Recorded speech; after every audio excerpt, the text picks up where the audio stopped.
آپ کا ایک واقعہ ملکہ بلقیس کے ساتھ پیش آیا۔ سورہ نمل آیت 20 تا 25 میں ہے۔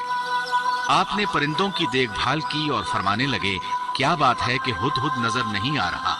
کیا وہ واقعی غیر حاضر ہے؟ یقیناً میں اسے سخت سزا دوں گا یا اسے ذبح کر ڈالوں گا، یا وہ میرے سامنے کوئی معقول وجہ بیان کرے۔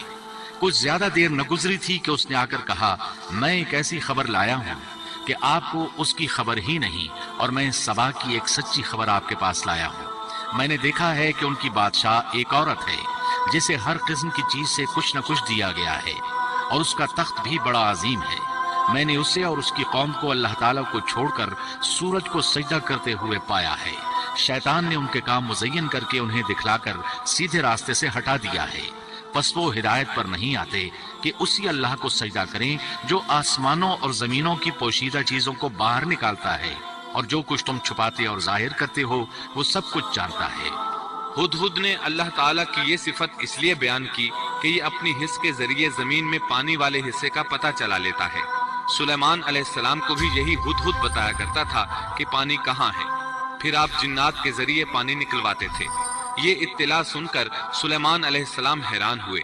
آپ نے ہدہد سے کہا، ہم ابھی تمہاری بات کی تصدیق کر لیتے ہیں۔ سورہ نمل آیت 27 اور 28 میں ہے۔ سلیمان نے کہا، اب ہم دیکھیں گے کہ تو نے سچ کہا ہے یا تو جھوٹا ہے۔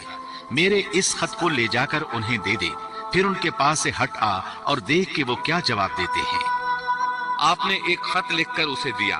ہدہد وہ خط لے کر ملکہ بلقیس کے محل پہنچا۔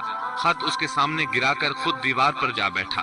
خط دیکھ کر ملکہ بلقیس نے کہا، وہ کہنے لگی، اے سردارو، میری طرف ایک باوقت خط ڈالا گیا ہے جو سلیمان کی طرف سے ہے، اور جو بخشش کرنے والے مہربان اللہ کے نام سے شروع ہے، یہ کہ تم میرے سامنے سرکشی نہ کرو اور مسلمان بن کر میرے پاس آ جاؤ۔ اس نے کہا، اے میرے سردارو، تم میرے اس معاملے میں مجھے مشورہ دو۔ میں کسی امر کا قطعی فیصلہ جب تک تمہاری موجودگی اور رائے نہ ہو نہیں کیا کرتی۔ ان سب نے جواب دیا کہ ہم طاقت اور قوت والے، سخت لڑنے بھیڑنے والے ہیں، آگے آپ کو اختیار ہے، آپ خود ہی سوچ لیجئے کہ ہمیں آپ کیا کچھ حکم فرماتی ہیں۔ اس نے کہا کہ بادشاہ جب کسی بستی میں گھستے ہیں تو اسے اجاڑ دیتے ہیں اور وہاں کے باعزت لوگوں کو ذلیل کر دیتے ہیں، اور یہ لوگ بھی ایسا ہی کریں گے۔ میں انہیں ایک ہدیہ بھیجنے والی ہوں، پھر دیکھ لوں گی کہ قاصد کیا جواب لے کر لوٹتے ہیں۔ ملکہ بلقیس یہ اندازہ کرنا چاہتی تھی کہ سلیمان علیہ السلام کس قسم کے بادشاہ ہیں، اور یہ کہ وہ ان کے خلاف لڑ سکیں گے یا نہیں۔ چنانچہ اس نے فلسطین کی طرف بے شمار تحائف روانہ کیے تاکہ لڑائی کی نوبت نہ آئے، لیکن جب یہ تحائف سلیمان علیہ السلام کے پاس پہنچے تو آپ غضبناک ہو گئے۔ بس جب قاصد سلیمان کے پاس پہنچا تو آپ نے فرمایا، کیا تم مال سے مجھے مدد دینا چاہتے ہو؟ مجھے تو میرے رب نے اس سے بہت بہتر دے رکھا ہے جو اس نے تمہیں دیا ہے، بس تم ہی اپنے تحفے سے خوش رہو۔ جا ان کی طرف واپس لوٹ جا، ہم ان کے مقابلے پر وہ لشکر لائیں گے جن کے سامنے پڑنے کی ان میں طاقت نہیں، اور ہم انہیں ذلیل و پست کر کے وہاں سے نکال باہر کریں گے۔ قاصد ان کا جواب سن کر اور یہ صورتحال دیکھ کر دہشت زدہ ہو گئے۔ انہوں نے بلقیس کے پاس جا کر ساری حقیقت بیان کر دی۔ ملکہ بلقیس نے انہیں پیغام بھجوایا کہ ہم اسلام قبول کرنے کے لیے تیار ہیں۔ سلیمان علیہ السلام تک اس کا پیغام پہنچا تو آپ اپنے درباریوں کی طرف متوجہ ہوئے۔